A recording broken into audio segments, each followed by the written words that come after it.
چچی نے بہت محبت سے میرا رشتہ مانگا تھا۔ سب حیران تھے کیونکہ میرے اندر عیب تھا۔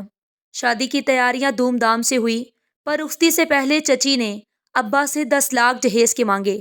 سب نے چچی کو بہت سمجھایا، پر جب ابا پیسے نہ دے سکے تو چچی بارات واپس لے گئیں۔ یہ صدمہ ابا برداشت نہ کر سکے تو انتقال کر گئے۔ میں ابا کے جنازے پر بیٹھی تھی۔ میں نے روتے ہوئے اللہ سے کہا، یا تو مجھے موت دے دے یا ایسا معاوضہ کر کہ دنیا دیکھتی رہ جائے۔ یہ کہتے جو ہی جنازے پر سر رکھ کر آنکھیں بند کی، اگلے ہی لمحے میرا نام پری ہے اور میں اپنے ابو کے ساتھ ایک چھوٹے سے گھر میں رہتی تھی۔ وہ چھوٹا سا گھر ہی ہماری جنت تھا، جہاں میں اور ابا ایک دوسرے میں خوشی اور سکون ڈھونڈ لیتے ہیں۔ ابا ریلوے میں نوکری کرتے تھے اور میں کالج میں پڑھتی تھی۔ ابا کے پاس بہت پرانے ماڈل کی اسکوٹی تھی، جس پر ابا مجھے روز صبح کالج چھوڑ کر ہی کام پر جاتے تھے، اور واپسی پر میں اپنی دوست سدرا کے ساتھ رکشے پر آتی تھی۔ سدرا میری بیسٹ فرینڈ تھی، یا یوں کہو کہ سدرا میری واحد دوست تھی۔ سدرا کے علاوہ نہ کبھی کسی کو دوست بنانے کی ضرورت پڑی اور نہ ہی میں نے بنائی۔ ہر بات، ہر دکھ سکھ اپنا ہم ایک دوسرے سے بانٹ لیا کرتے تھے، اور یوں ہی بچپن سے جوانی کا دور آ گیا تھا۔ سدرا اور میری دوستی میں کوئی کمی نہیں تھی، مگر ہم دونوں میں شکل و صورت کا تھوڑا سا فرق تھا۔ میں گول مٹول شکل والی گوری چٹی اور بلا کی حسین تھی۔ میں جب ہنستی تھی تو میرے گالوں پر گہرے ڈمپل پڑتے تھے، جو مجھے مزید دلکش اور خوبصورت بنا دیتے تھے۔ اور وہیں سدرا کا رنگ بہت سانولا تھا اور قد کاٹ بھی مجھ سے چھوٹا تھا۔ وہ میری طرح خوبصورت نہیں تھی، لیکن اس کا دل بہت خوبصورت تھا۔ میں نے دنیا میں اتنا مخلص دوست کوئی نہیں دیکھا تھا جیسی سدرا تھی۔ محلے میں بھی جب کوئی ہم دونوں کو دیکھتا تو اس کے رنگ و روپ کا مذاق بنا دیتا، لیکن وہ برا ماننے کی جگہ مذاق کرنے والے کے ساتھ خود پر ہی ہنسنے لگتی تھی اور میری تعریفیں کرتی رہتی، جس سے کہنے والا خود ہی تھک کر چپ ہو جاتا تھا۔ میری زندگی میں سدرا کا بہت اہم مقام تھا، کیونکہ وہ ساری باتیں جو لڑکیاں اپنی ماؤں کو بتاتی ہیں میں اسے بتاتی تھی۔ وہ بہت اچھی تھی، کبھی میری دوست بن جاتی اور کبھی ماں جیسی مہربان۔ مجھے کبھی ماں کی کمی محسوس ہی نہیں ہونی دی۔ میری پیدائش پر ہی ماں دنیا سے چلی گئی تھی۔ مجھے نہیں یاد میری ماں کیسی تھی، لیکن میں نے سدرا کو ماں کے روپ میں پا لیا تھا۔ ابا کبھی میرے باپ بن جاتے تھے اور کبھی ماں۔ کم کمانے والے لیکن کمال کی عادتیں رکھنے والے انسان تھے۔ میرے ابا اور میں دعوے سے کہہ سکتی ہوں کہ دنیا میں میرے ماں باپ جیسا کوئی ہوگا ہی نہیں۔ اماں کے جانے کے بعد ابا نے دوسری شادی نہیں کی، کیونکہ وہ مجھ پر ستیلی ماں مسلط نہیں کرنا چاہتے تھے۔ محلے کی ایک آپا تھی جو سب کا ہی خیال رکھتی تھی۔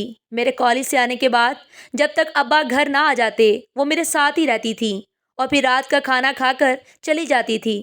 مجھ سے ماں بچھڑی تھی، لیکن مجھے بہت ہی محبت کرنے والے لوگ ملے تھے۔ خیال رکھنے والی آپا، محبت اور اعتبار کرنے والے ابا، اور مجھے ہر مقام پر سپورٹ کرنے والی سدرا۔ یہ ان دنوں کی بات ہے جب میں اور سدرا ایک ساتھ ہی کالج جایا کرتے تھے۔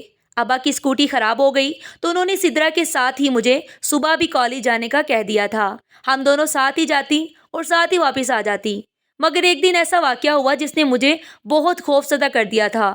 ہم دونوں سڑک پر کھڑی رکشے کا انتظار کر رہی تھی جب ایک موٹر سائیکل ہمارے پاس آ کر کھڑا ہوا، جس پر سیاہ جیکٹ اور کندھوں تک آتے بالوں والا لڑکا بیٹھا ہوا تھا۔ وہ شکل سے ہی چور لگ رہا تھا، اور وہ تھا بھی چور ہی۔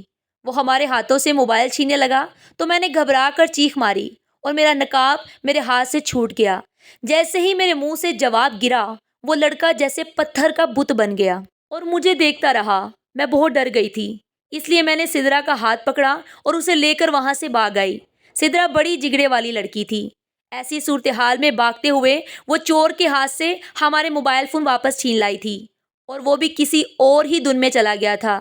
اسی لیے کچھ نہ بولا، بس ہمیں جاتے ہوئے دیکھتا رہا۔ کچھ اور ہی ہمیں رکشہ مل گیا اور ہم گھبرا گئے۔ میں سدرا کی طرح بہادر تو نہیں تھی، چھوٹی چھوٹی چیزیں مجھے ڈرا کر رکھ دیتی تھی۔ وہ سارا دن اور رات میرے خوف میں ہی کٹے تھے، اور اگلے دن جب اپنی حالت کا میں نے سدرا کو بتایا تو وہ زور زور سے ہنسنے لگی تھی۔ بہت ہی ڈرپوک ہو یار، تمہارا کچھ نہیں ہو سکتا۔ اس نے ہنستا دیکھ کر میں بھی ہنسنے لگی تھی، اور کبھی کبھی مجھے اپنے اتنے بے وقوف اور ڈرپوک ہونے پر ہنسی آتی تھی۔ میں شاید دنیا کا کوئی 8واں عجوبہ ہی تھی۔ ہم دونوں باتیں کرتے کرتے ہی کالج سے باہر نکل کر سڑک پر آئے تو وہ چور اپنی موٹر سائیکل لیے وہیں کھڑا نظر آیا تھا۔ میں نے گھبرا کر سدرا کا ہاتھ پکڑ لیا، اور اس سے پہلے وہ کچھ کہتا رکشہ رک گیا اور ہم بیٹھ گئے۔ سارے راستے میرا دل تیز تیز دھڑکتا رہا اور تب تو میری چیخ ہی نکل گئی جب میں نے اس چور لڑکے کو ہمارا پیچھا کرتے ہوئے دیکھا۔ ہم گھر کے پاس اترے تو اپنے گھر جانے کی جگہ میں سدرا کے گھر میں ہی گھس گئی تھی۔ اس وقت میں اتنی ڈر گئی تھی کہ اپنے گھر جاتی تو خوف سے ہی مر جاتی۔ شام کو ابو آئے تو میں پھر گھر چلی گئی تھی، مگر وہ چور لڑکا میرے دماغ سے نکل ہی نہیں رہا تھا۔ خلیے سے چھٹا ہوا بدماش لگ رہا تھا، اور بدماشیوں سے اچھا بھلا انسان ڈر جائے۔ میں تو پھر لڑکی تھی۔ اگلے دن پھر وہ کالج کے باہر موجود تھا۔ وہ گھور گھور کر ہمیں دیکھ رہا تھا، اور جب کچھ وقت تک ہمیں رکشہ نہ ملا تو اس نے بائک ہمارے آگے لا کھڑی کی۔ کہو تو میں چھوڑ دیتا ہوں۔ اس کا حلیہ ہی نہیں، اس کا لہجہ بھی چھٹے ہوئے بدماش جیسا ہی تھا۔ وہ اتنی گہری نظروں سے مجھے دیکھ رہا تھا کہ میں گھبرا کر سدرا کے پیچھے چھپ گئی تھی۔ ویسے بھی ایسا پہلے بھی ایک دو بار ہو چکا تھا، جب کوئی لڑکا میرا راستہ روک لیتا اور پھر سدرا اسے ایسی ایسی سناتی کہ دوبارہ شکل بھی نہ دکھاتا۔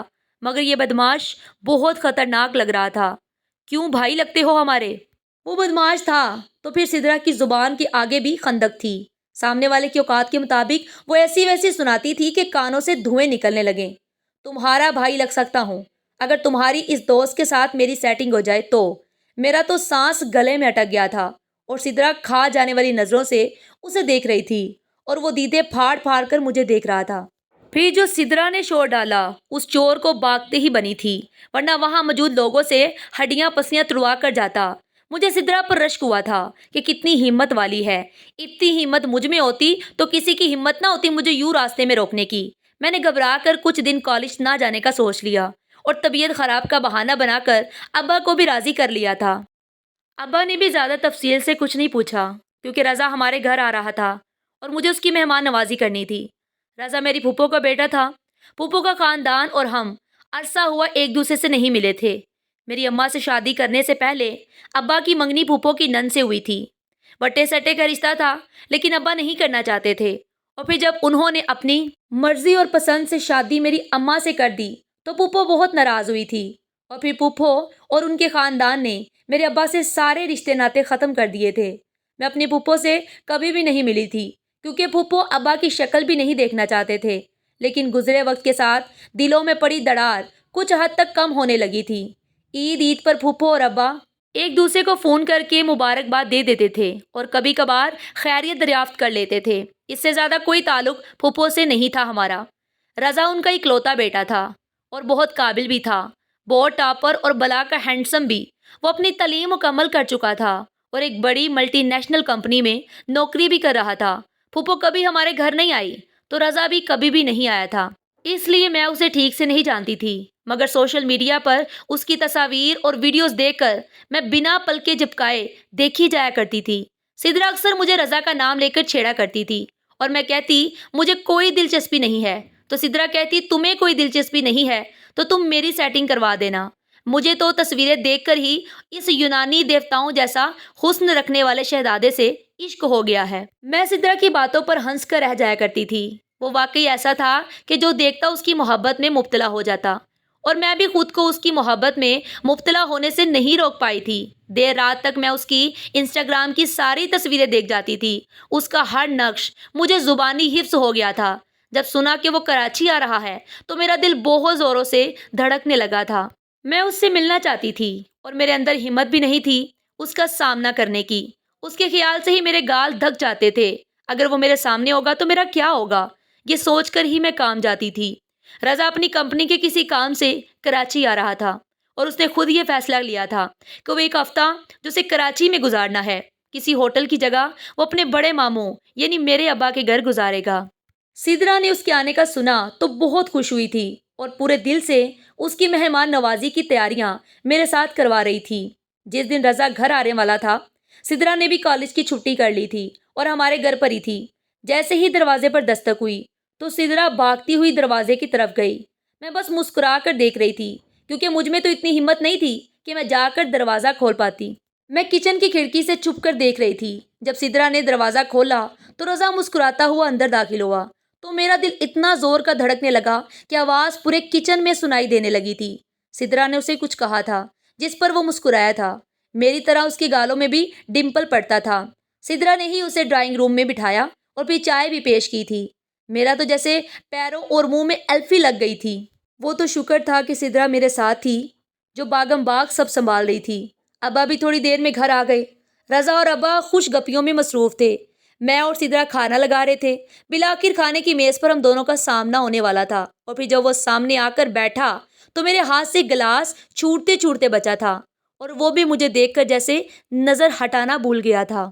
پہلی بار مجھے اپنی خوبصورتی کا دائرہ ہوتا نظر آیا تھا، ورنہ جب بھی کوئی میرا راستہ روکتا یا مجھے چھیڑتا تو مجھے اپنی شکل سے چڑ ہو جاتی تھی کہ کیوں میں اتنی خوبصورت ہوں۔ لیکن جب رضا کی نظریں مجھ پر ٹھہر گئیں تو مجھے خود سے محبت ہو گئی تھی۔ یہ پری ہے ماموں؟ مجھ پر سے نظریں ہٹا کر اس نے ابا کو دیکھا، اور ابا کے اس بات میں سر ہلاتے ہی جانے کیوں اس کے چہرے پر کوسوں قزح کے رنگ بکھر گئے تھے۔ میں نے کھانا بمشکل ہی کھایا تھا، اور کھانے کے بعد سجرا چلی گئی تو مجبوراً چائے لے کر مجھے ہی جانا تھا۔ ابا کو کوئی کال آ گئی تھی تو وہ ذرا صحن میں نکل گئے تھے۔ میں چائے لے کر لاؤنج میں آئی تو میرے ہاتھ کانپ رہے تھے، اور مجھ سے ٹرے گرنے ہی والی تھی کہ اس نے تھام لی۔ مجھ سے ڈر رہی ہو کیا؟ میری شکل اتنی بری ہے؟ چائے کا کپ لبوں سے لگاتے اس نے پوچھا تو میں نے جھٹ سے نہ میں سر ہلا دیا۔ میری حرکت پر وہ کہکے لگا کر ہنس دیا تھا، اور میں فوراً سے وہاں سے بھاگ کر کمرے میں آ گئی تھی۔ بہت مشکل تھا رضا سے بات کرنا میرے لیے۔ مجھے لگتا تھا میں شرم سے مر ہی جاؤں گی۔ اگلی صبح ناشتے کی میز پر سدرا بھی موجود تھی۔ وہ بڑھ چڑھ کر رضا کو لوازمات پیش کر رہی تھی، اور ساتھ ہنسی مذاق بھی کر رہی تھی۔ ناشتے کے بعد ابا اور رضا دونوں چلے گئے تھے، اور سدرا بھی کالج چلی گئی۔ میں نے گھر کے کام سمیٹے تو بہت دل سے کھانا بنانے لگی۔ رضا کے سوشل میڈیا سے میں نے اس کے پسندیدہ کھانوں کا جان کر سب وہی بنایا تھا۔ رات کو بھی کھانے کی میز پر سدرا موجود تھی۔ وہ اپنی امی سے رات میرے پاس رکنے کی اجازت لے کر آئی تھی، اس لیے میں کافی خوش تھی۔ رضا نے کھانے کی تعریف کی تو میں تو ہواؤں میں اڑنے لگی تھی۔ کھانے کے بعد دیر رات تک میں اور سدرا آپس میں باتیں کرتے رہے تھے۔ صبح سدرا چلی گئی اور پھر ابا اور رضا بھی چلے گئے تھے۔ دن کو میں اور آپا ہی ہوتے تھے گھر پر۔ دن کا کھانا کھا کر ہم دونوں فارغ ہوئی تھی کہ دروازے پر دستک ہوئی۔ میں نے دروازہ کھولا تو سامنے رضا کو دیکھ کر میری نگاہیں جھک گئی تھی۔ گال ایک دم سے لال ہونے لگے تھے۔ شاید وہ میرے دکتے گالوں کو دیکھ چکا تھا، اس لیے مسکراتا ہوا کمرے میں چلا گیا۔ آپا نے کھانے کا پوچھا تو اس نے صرف چائے مانگی۔ میں نے چائے بنا کر سوچا آپا لے جائیں گی، مگر وہ لیٹے لیٹے گہری نیند میں چلی گئی تھی تو میں خود ہی کمرے میں چلی گئی۔ وہ بیگ میں اپنے کپڑے پیک کر رہا تھا، مجھے دیکھ کر مسکرایا۔ اس کا کام ختم ہو چکا تھا، اس لیے اسے واپس جانا تھا۔ آج میرا دل اس کے جانے کی بات سن کر اداس ہو گیا تھا، مگر جب میں اس کے کمرے سے نکلنے لگی تو اس نے میرے ہاتھ میں ایک انویلپ پکڑا دیا۔ میں تو جی جان سے کانپ رہی تھی، اور فوراً سے دوپٹے میں انویلپ چھپا کر اس کے کمرے سے نکلی اور اپنے کمرے میں لا کر کتابوں میں چھپا دیا۔ میں خوش بھی تھی اور ڈری ہوئی بھی تھی کہ جانے رضا نے اس خط میں مجھے کیا لکھا، یا مجھے خط کیوں لکھا۔ ہر بار کی طرح اس بار بھی میں خود کے لیے خود ہمت نہیں کر سکی، اور سدرا کو کالج کے بعد سیدھا میرے گھر آنے کا کہہ دیا تاکہ وہ خط پڑھ کر مجھے بتائے کہ کیا لکھا ہے۔ جب سدرا آئی تو رضا جانے کے لیے تیار تھا۔ میرے طرف دیکھتے اس کی آنکھیں مسکرا رہی تھی۔ میں ان آنکھوں میں اپنے لیے پسندیدگی کے رنگ دیکھ کر خوشی سے پاگل ہو جانے والی تھی۔ سدرا چھوڑنے دروازے تک گئی تھی، اور جب واپس آئی تو میں اسے کھینچ کر کمرے میں لے آئی اور دروازہ اچھی طرح بند کر دیا۔ جب میں نے سدرا کو بتایا کہ رضا مجھے جاتے ہوئے خط دے گیا ہے تو مجھے لگا سدرا کے چہرے پر سائے سے لہرائے گئے ہیں، مگر وہ ایک دم مسکرا دی۔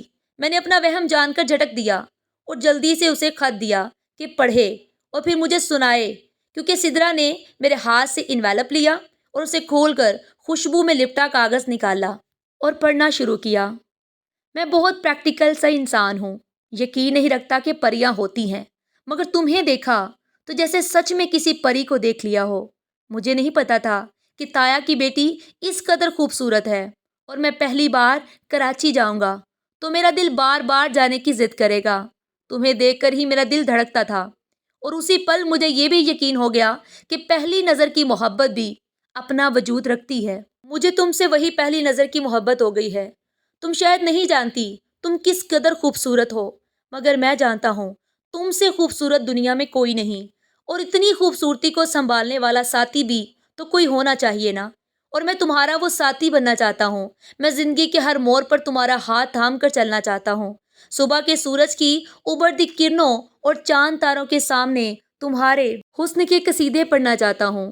کیونکہ تمہارا حسن اس قابل ہے پری کہ اسے سراہا جائے، اس پر مر مٹا جائے، اور میں تم پر مر مٹا ہوں۔ بہت جلد میں ماما بابا سے بات کر کے تایا سے تمہیں ہمیشہ کے لیے مانگ لوں گا۔ تب تک تم اپنا خیال رکھنا، اور یاد رکھنا تم اپنے پاس ہی اب میری امانت ہو۔ سدرا کا لہجہ بیچ بیچ میں لڑکھڑایا تھا، مگر میں اپنی خوشی میں اتنا مدہوش تھی کہ محسوس ہی نہیں کر سکی۔ تم لوگوں کی پھپھو سے ناراضگی چل رہی تھی نا، تو پھر کیسے ہو سکتی ہے شادی؟ سدرا عجیب سے انداز میں بولی تھی، جس کا میں نے اپنی دن میں خاص نوٹس نہیں لیا تھا۔ محبت میں بہت دم ہوتا ہے، لڑکی اپنا آپ منوا لیتی ہے۔ تم دیکھنا، رضا پھپھو کو منا لیں گے، مجھے پورا یقین ہے۔ اور ویسے بھی پھپھو اور ابا کی اب آپس میں بننے لگی ہے۔ آخر بہن بھائی ہیں، کب تک ناراض رہیں گے؟ کبھی تو ایک ہوں گے، اور مجھے لگتا ہے میں اور رضا ہی ان دونوں کی ناراضگی دور ہونے کی وجہ بنیں گے۔ میں اپنی موج میں کہہ رہی تھی، اور وہ پھیکا سا مسکراتے ہوئے یہ کہتے ہوئے جلدی میں نکل گئی کہ اسے اپنی امی کے ساتھ بازار جانا ہے۔ اس کے جانے کے بعد خط کو آنکھوں سے لگائے میں کئی بار پڑھ چکی تھی۔ جتنی بار پڑھتی خوشی اتنی ہی بڑھتی چلی جا رہی تھی۔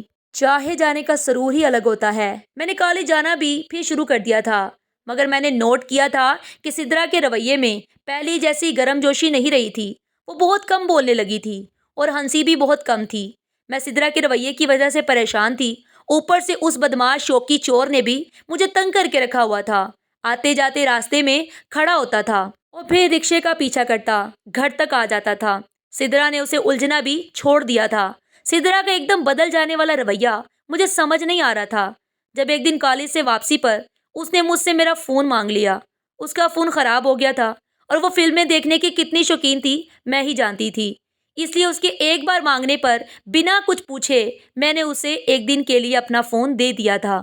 اگلے دن بھی وہ شام کو میرا فون لے گئی تھی، اور یوں روز وہ شام کو 1-2 گھنٹے کے لیے میرا فون لے جایا کرتی تھی، اور میں پوچھتی بھی نہیں تھی کہ کہاں لے کر جا رہی ہے۔ وہ میری بچپن کی دوست تھی، اس پر اتنا اعتبار تو میں آنکھیں بند کر کے کر سکتی تھی، مگر وہ اعتبار ہی مجھے لے ڈوبے گا۔ میرے ابا کی ساری عمر کی جمع پونجی، ان کی ساکھ، ان کی عزت، میرا وہ اعتبار کرنا لے ڈوبا تھا۔ میرے اعتبار نے مجھے کہیں کا نہیں چھوڑا تھا، اور ذلیل کر کے رکھ دیا تھا۔ وہ ایک معمولی سا ہی دن تھا جو میرے لیے بہت بڑا طوفان لے کر آیا تھا۔ اتنا بڑا طوفان کہ میری ذات سمیت میری خوشیاں اور میری عزت بہا کر لے گیا تھا۔ مجھے سب کی نظروں میں بدکار عورت بنا دیا تھا۔ بدکاری کا الزام اتنا بڑا عیب ہوتا ہے کہ عورت کی پوری زندگی کھا جاتا ہے، اور یہ الزام مجھ پر لگا تھا۔ عیب مجھ میں لوگوں نے دیکھ لیا تھا۔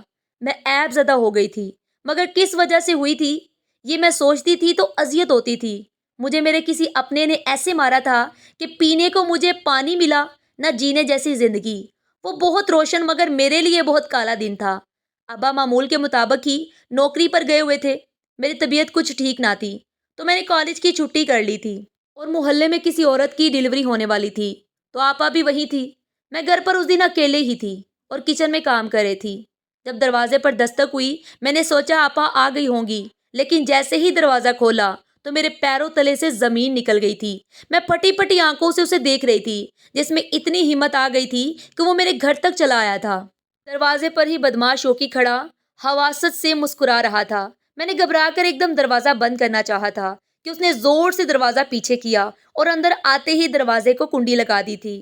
میرا مارے خوف کے برا حال ہو گیا تھا۔ اس کے چہرے پر بہت کمینی مسکراہٹ تھی، اور وہ میری طرف بڑھتا چلا رہا تھا، اور اگلے ہی پل ساری دنیا میری آنکھوں کے سامنے گھوم گئی جب اس نے میرا دوپٹہ اتار کر دور اچھال دیا۔ میرے منہ سے چیخ نکلی تھی، اور وہ چیخ اتنی تو ضرور تھی کہ 2-4 گھروں تک میری آواز گئی ہوگی۔ اس نے میرے منہ پر ہاتھ رکھ لیا تھا، لیکن تب تک چند ایک لوگ اکٹھے ہو گئے تھے، اور دروازہ بجنا شروع ہو گیا۔ میں نے زور سے شوقی کے ہاتھ پر کاٹا اور دروازے کی طرف بڑھی، مگر جیسے ہی دروازہ کھولا تو باہر لوگوں کا ایک جم غفیر دیکھ کر میں ایک پل گھبرا گئی تھی۔ میری حالت ہی ایسی تھی کہ مجھے خود سے شرم آ گئی، مگر جلدی سے ایک آنٹی نے چادر مجھ پر ڈالی۔ محلے کی کریانے کی دکان والے سلیم انکل آگے بڑھے اور شوقی کو دھکے دے کر گھر سے نکالا۔ تمہاری ہمت کیسے ہوئی ہمارے محلے کی بچی پر ہاتھ ڈالنے کی؟ تمہیں ہم سب چھوڑیں گے نہیں۔ سب لوگ میرے ساتھ تھے، اور شوقی نے کچھ ایسا کہا بلکہ دکھایا جس نے میری دنیا ہلا کر رکھ دی تھی، اور وہ سب لوگ جو کچھ پل میرے ساتھ تھے ان کی نظروں سے ایک دم میں گر گئی تھی۔ اپنے محلے کی اس شریف زادی سے بھی پوچھ لو کیوں بلایا تھا مجھے؟ جب شور کرنا تھا۔ یہ مجھے پھنسانا چاہتی ہے تاکہ مجھ سے چھٹکارا مل جائے۔ کوئی اور پھانس لیا ہوگا، جیسے اپنی پیاری پیاری تصویریں بیچ کر مجھے پھانس رہی ہے۔ یقین نہیں آتا تو میں دکھا دیتا ہوں۔ شوقی نے صرف کہا نہیں تھا بلکہ دکھا بھی دیا تھا۔ میرے نمبر سے اس کے ساتھ ڈھیروں پیار و محبت بلکہ اتنی شدید گندی باتیں ہوئی تھی کہ سوچ کر ہی انسان کام جائے۔ اور جو ڈھیروں تصویریں شوقی کے موبائل میں موجود تھی جو میرے ہی نمبر سے اسے بھیجی گئی تھی، میرے پاس کہنے کو کچھ نہیں بچا تھا۔ میں نے بے یقینی سے سدرا کے گھر کی طرف دیکھا جہاں وہ چھت پر کھڑی ہے۔ اس کے چہرے کی مسکراہٹ دیکھ کر میرا سر چکرا گیا تھا۔ وہ تو میری دوست تھی، پھر میرے ساتھ ایسا کیوں کر گئی؟ مجھے میری بچپن کی دوست نے اتنا بڑا دھوکہ دے دیا تھا کہ میں سنبھل بھی نہیں پائی تھی۔ مجھے اس نے عیب دار بنا دیا تھا، ایسا عیب مجھ میں ثابت کر دیا تھا اس نے کہ سب کی نظروں میں مجرم بنا دیا تھا۔ مجھے ساری دنیا میری نگاہوں کے سامنے گھومنے لگی تھی اور اگلے ہی پل میں ہوش و حواس سے بیگانہ ہو کر گرتی چلی گئی تھی۔ مجھے جب ہوش آیا تو میں اپنے کمرے میں تھی اور آپا صوفے پر بیٹھی تھی۔ مجھے ہوش میں آتا دیکھ کر فٹ سے میرے پاس آئی اور میری خیریت دریافت کرنے لگی تھی۔ وہ واحد تھی جن کی آنکھوں میں اپنے لیے میں نے نفرت نہیں دیکھی تھی۔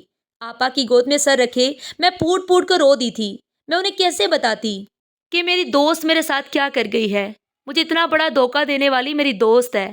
میں سدرا سے ملنا چاہتی تھی، اس سے پوچھنا چاہتی تھی کہ آخر کیوں اس نے یہ سب میرے ساتھ کیا۔ میری پوری زندگی اس نے خراب کر کے رکھ دی۔ میں ابا سے بات کرنا چاہتی تھی لیکن ابا نے مجھ سے آنکھیں پھیر لی تھی۔ انہیں بھی سب کی طرح لگنے لگا تھا کہ میں ہی عیبدار ہوں، اور انہیں یہ چیز کھائے جا رہی تھی کہ مجھے ایسی عیبدار لڑکی سے شادی آخر کون کرے گا اب؟ میرے کردار پر لگا داغ میرا عیب بن چکا تھا۔ رضا کا فون آیا تو مجھے لگا وہ مجھے سمجھے گا، لیکن اس نے بھی سب کی طرح مجھے ہی قصوروار ٹھہرا کر میری محبت میرے منہ پر دے ماری۔ مجھ جیسی لڑکی کو وہ بھی اپنانے کو تیار نہیں تھا۔ مجھ سے سب کچھ چھن چکا تھا۔ میں خالی ہاتھ کمرے میں بیٹھی روتی رہتی تھی کیونکہ ابا مجھ سے بات نہیں کرتے تھے اور باہر نکلنے کی جرت مجھ میں نہیں تھی۔ جن نظروں سے سب مجھے دیکھتے تھے میں ایک ہی پل میں کئی بار مرتی تھی۔ میں سدرا سے اس سب کی وجہ جاننا چاہتی تھی، اس لیے آپا کے ہاتھ کئی بار سدرا کو بلاوا بھیجا، لیکن سدرا کی ماں نے اسے مجھ سے ملنے کی اجازت نہیں دی تھی۔ مجھ جیسی لڑکی سے وہ اپنی بیٹی کو دور رکھنا چاہتے تھے۔ سدرا سب کچھ کر کے بھی مزے سے جی رہی تھی اور میں بے قصور ہو کر بھی عیبدار ٹھہرائی گئی تھی۔ اپنے خالی ہاتھ لیے اپنے کمرے میں بیٹھی روتی رہتی تھی۔ اس دن بھی میں اپنی قسمت کو رو ہی رہی تھی جب سدرا کمرے میں داخل ہوئی۔ کیا ہوا میری بیسٹ فرینڈ؟ خالی ہاتھ رہ گئی؟ وہ میری حالت کا مذاق اڑانے آئی تھی۔ وہ میرا مذاق اڑانے اور نیچا دکھانے آئی تھی اور میں اسے دیکھتی رہی۔ جو کب بدل گئی تھی مجھے پتہ ہی نہیں چلا تھا۔ کیوں کیا تم نے میرے ساتھ ایسا؟ میں بہتے آنسوؤں میں اسے سوالیہ ہوئی تھی جس کی آنکھوں میں کوئی رحم نہیں تھا۔ میں نے کیا کر دیا؟ او، رضا کو فون کر کے تمہارا کارنامہ بتا دیا؟ کیا کروں؟ رضا میرا بھی تو دوست ہے نا، اور میں سب جانتے بوجھتے میں اپنے دوست کو گٹر میں تھوڑی گرنے دوں گی۔ اس کی بات پر میں آہ بھر کر رہ گئی تھی۔ یہ تو میں نے سوچا ہی نہیں تھا کہ سدرا نے اسے بتایا ہوگا۔